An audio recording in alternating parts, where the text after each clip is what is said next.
তো বর্তমানে কিন্তু রাজ্য সরকার এবং এসএসসি তোড়জোড় শুরু করে দিয়েছে নিয়োগ প্রসেসে।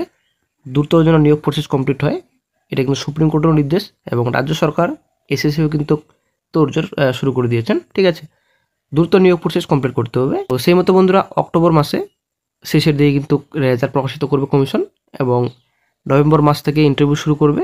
তো তারপরে কিন্তু ফাইনাল প্যানেল কিন্তু প্রকাশিত করা হবে। একদম কিন্তু দ্রুত প্রসেস, যেহেতু 31শে ডিসেম্বরের মধ্যে নিয়োগ প্রসেস কমপ্লিট করতে বলা হয়েছে সুপ্রিম কোর্টের তরফ থেকে। সেই মতো রাজ্য সরকার এসেছে কিন্তু বসে নেই, রাজ্য সরকার এসেছে কিন্তু দ্রুত নিজের নিয়োগ প্রসেস কমপ্লিট হয় তার জন্য কিন্তু তোড়জোড় শুরু করে দিয়েছে। তো সেই মতো বন্ধুরা যেহেতু অক্টোবর শেষের দিকে রেজাল্ট কিংবা নভেম্বরের প্রথম দিকে হয়তো রেজাল্ট প্রকাশিত করবে কমিশন, এবং ইন্টারভিউ কিন্তু নভেম্বর মাসেই হবে। তো সেই মতো বন্ধুরা ফ্রেশাররা কিন্তু একটা গুরুত্বপূর্ণ আপডেট দিয়েছেন। ফ্রেশার কিন্তু নতুন করে একটা মামলা দায়ের করতে চলেছেন, এবং এই যে 7 দফা দাবি, তো 7 দফা দাবি নিয়ে কিন্তু একটা বিশাল বড় একটা আন্দোলন করতে যাচ্ছেন। তো আজকে আমরা এই ভিডিওতে বিস্তারিত সম্পূর্ণ তথ্য আলোচনা করব। সঙ্গে থাকুন, ভিডিওটি শেষ পর্যন্ত দেখুন। চ্যানেল নতুন দর্শক অবশ্যই চ্যানেলটিকে সাবস্ক্রাইব করে দেবেন, সঙ্গে অল সংখ্যা রাখবেন পর্যন্ত যে কোনো সরকারি বেসরকারি সবার আগে চাকরির কড়কড়া আপডেট পাওয়ার জন্য। তো 7 দফা দাবি নিয়ে কিন্তু এর আগে ভিডিওতে আলোচনা করা হয়েছে, তবু আপনাদের একটু সংক্ষেপে বলে দিচ্ছি, এবং আন্দোলনের ডেটও বলে দিচ্ছি, আন্দোলন কবে নাগাদ হচ্ছে। তো প্রথম যেটা বলা হয়েছে অভিজ্ঞতা, যে আপনারা আশা করে জানেন ইন সার্ভিসদের এক্সট্রা নাম্বার দেওয়া হচ্ছে, তবু আবার ইন্টারভিউ আগে। আসলে একটা বিশাল বড় ধাক্কা ফ্রেশারদের। তো বন্ধুরা একটা গুরুত্বপূর্ণ আপডেট হচ্ছে, তো অনেক চাকরিহারা কিংবা অ্যাকচুয়ালি অযোগ্য চাকরিহারা পরীক্ষায় বসেছিলেন সেকেন্ড এসএলসিতে। আসলে একটা বিশাল বড় ব্রেকিং, একটা গুরুত্বপূর্ণ আপডেট পাওয়া যাচ্ছে। যদিও এটা কতটা সত্যি, যে সত্যি বসেছিল অযোগ্য চাকরিহারা, যদি আসলে প্রমাণিত হয়ে যায় না, প্যানেল কিন্তু আবারও ক্যান্সেল হতে চলেছে। আসলে একটা বিশাল বড় ধাক্কা হবে আবারও রাজ্য সরকার এবং শেষে, আসলে একটা বিশাল বড় ধাক্কা, এবং চাকরি প্রার্থীরাও কিন্তু ধাক্কা খাবেন। কারণ ব্যাপারটা হচ্ছে এত কষ্ট করে পরীক্ষা দিয়ে এবং এত কষ্ট করে রাজ্য সরকার পরীক্ষা নিয়ে আবারও যদি প্যানেল যদি ক্যান্সেল হয়, একটা বিশাল বড় কিন্তু ধাক্কা আসলেই। তো অনেকে কিন্তু এটা অবজেকশন করছেন যে অনেক চাকরিহারা অযোগ্য, অ্যাকচুয়ালি অযোগ্য চাকরিহারা পরীক্ষায় কিন্তু বসেছেন হাজার হাজার। তো সুপ্রিম কোর্টের যেটা নির্দেশ এবং সুপ্রিম কোর্টের যেটা অর্ডার, আশা করি আপনারা জানেন, সুপ্রিম কোর্ট থেকে যেটা বলা হয়েছে যে একজনও যদি যোগ্য প্রার্থী এই সেকেন্ড এসএলসি প্যানেলে সিলেক্টেড হয়, তাহলে কিন্তু রাজ্য সরকার এবং এসএসসির বিরুদ্ধে কড়া ব্যবস্থা নেওয়া হবে। তো এটাই হচ্ছে ব্যাপার, এটা কিন্তু একটা রিস্ক থেকে যাচ্ছে। তো যাই হোক, এটা কিন্তু আসলে একটা গুরুত্বপূর্ণ পয়েন্ট। অযোগ্য চাকরিহারা বসেছে কিনা পরীক্ষায়, যদি বসে থাকে তো কি হবে ফিউচারে সেকেন্ড এসএলসি প্যানেল, সেটাই হচ্ছে ব্যাপার। তো যাই হোক, আমরা চলে আসছি পয়েন্টে। তো তো অভিজ্ঞতার নাম্বার আশা করি আপনারা জানেন, এই 10 নম্বর যেটা দেওয়া হচ্ছে ইন্টারভিউর আগে, সেটা কিন্তু ইন্টারভিউ পরে যোগ করতে হবে। এটা কিন্তু আন্দোলনের দাবি। ঠিক আছে, এই যে অবৈধ প্যানেলে কোনো অভিজ্ঞতার মার্কস কোনোভাবে ইন্টারভিউ আগে কাট অফে যোগ করা যাবে না। সেকেন্ড যেটা রয়েছে একাডেমিক স্কোর যোগ করার সময় 10 নম্বর যদি একান্তই বহাল থাকে, তবে অবশ্যই ইন্টারভিউ পরে ফল প্রকাশের পরে চূড়ান্ত মেধা তালিকা যোগ করতে হবে। 3 নম্বর যেটা দাবি রাখা হয়েছে 2016 সালে বাতিল প্যানেল অভিজ্ঞতা মার্কস বাতিলের যৌক্তিকতা, যেহেতু 2016 সালের সম্পূর্ণ প্যানেলটি নানা কারণে অবৈধ, সেই কারণে প্যানেলকে ভিত্তি করে 10 নম্বর দেওয়ার কোনো যুক্তিসঙ্গত কারণ নেই। সুপ্রিম কোর্টের রায় অনুসারে অবৈধ প্যানেলকে ভিত্তি করে কোনো সুবিধা দেওয়া চলবে না। শূন্যপদের সংখ্যা আশা করি আপনারা জানেন, যেটুকু শূন্যপদ রয়েছে এই শূন্যপদ কিন্তু কোনো কিছুই কাজে আসবে না, আশা করি আপনারা জানেন।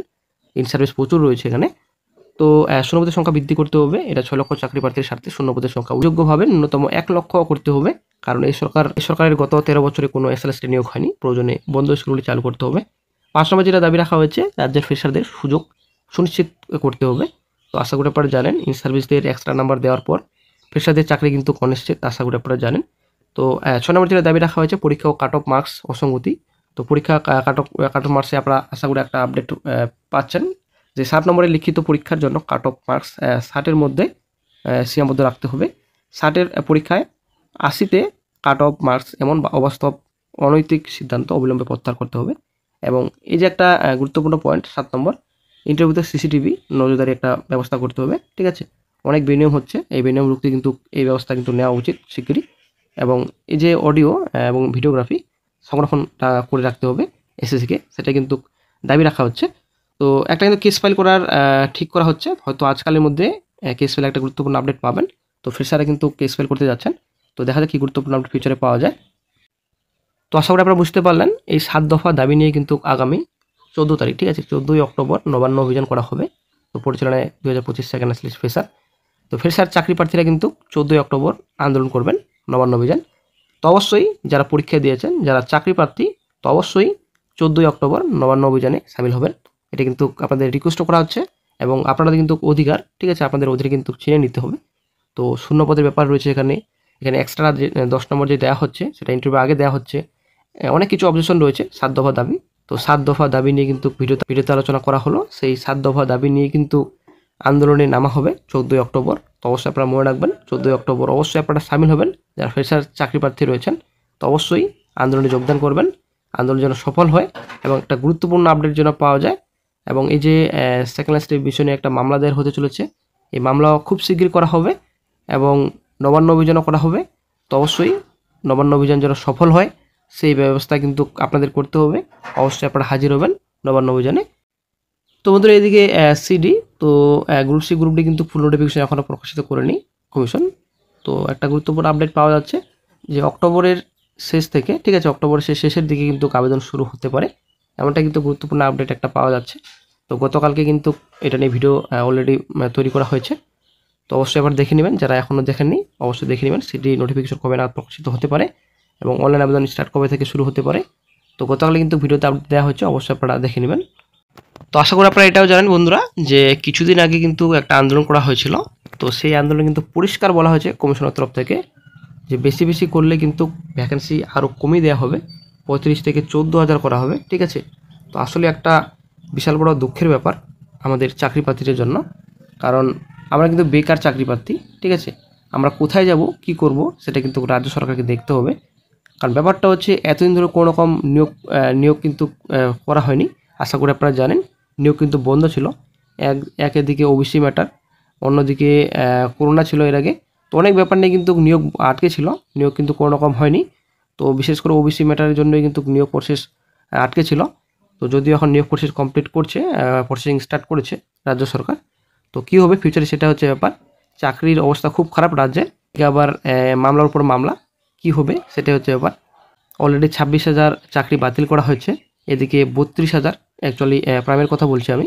তো প্রাইমারি কিন্তু চাকরি বাতিল হওয়ার সম্ভাবনা অনেকটাই, কারণ প্রচুর দুর্নীতি প্যানেলে 2016 সালে যেমন দুর্নীতি হয়েছিল তেমনি কিন্তু 32,000 প্যানেলেও কিন্তু অনেকটা দুর্নীতি হয়েছে। এটা কিন্তু একটা আপডেট পাওয়া যাচ্ছে, আশা করি আপনারা জানেন। যারা 32,000 প্যানেলে আপডেট জানেন অবশ্যই আশা করি আপনারা সম্পূর্ণ তথ্য জানেন, অনেকটাই দুর্নীতি। তো যাই হোক, রাজ্য সরকার অবশ্যই ফ্রেশারদের ব্যবস্থা করবেন, এটা আমরা আশাবাদী। কারণ অনেকদিন ধরে এসএলএসটি হয়নি, তো আজকে অনেক বছর পরে কিন্তু এসএলএসটি হচ্ছে। তো অবশ্যই ভ্যাকেন্সি ইনক্রিজ করতে হবে, নইলে কিন্তু কোনো কিছু হবে না। এই যে এক্সট্রা নাম্বার দেওয়া হচ্ছে 10 নম্বর, অবশ্যই পড়ে দিতে হবে। ইন্টারভিউ আগে কোনো রকম যেন 10 নম্বর না দেওয়া হয়। সে কিন্তু আগামী 14 তারিখে আন্দোলন করা হবে, অবশ্যই আন্দোলনে সামিল হবেন।